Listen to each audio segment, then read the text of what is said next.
মে come in sir. হ্যাঁ আসো, তুমি কি ইন্টারভিউ দিতে আসছো? জি জি, আমি ইন্টারভিউ দিতে আসছি। তোমার ফার্স্ট কোশ্চেন বলো তো, এশিয়ার মধ্যে শ্রেষ্ঠ কবি কে? রবীন্দ্রনাথ ঠাকুর। বাহ, খুব সুন্দর খুব সুন্দর। তোমার সেকেন্ড কোশ্চেন, বাংলাদেশে একজন দেশপ্রেমিকের নাম বলো। আছে তো অনেকজন, এই যেমন শেখ মুজিবুর রহমান।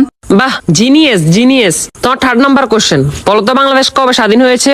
হওয়ার কথা তো ছিল 1948 সালে, কিন্তু 1971 সালে 16 ডিসেম্বরে স্বাধীন হয়েছে। খুব সুন্দর খুব সুন্দর। তোমার লাস্ট কোশ্চেন, বলো তো আকাশে কয়টি তারা আছে? এটা তো এখনো জানা যায়নি, এটা নিয়ে বিজ্ঞানীরা গবেষণা করতেছে। ও গুড গুড গুড, তুমি এবার আসতে পারো। Okay sir.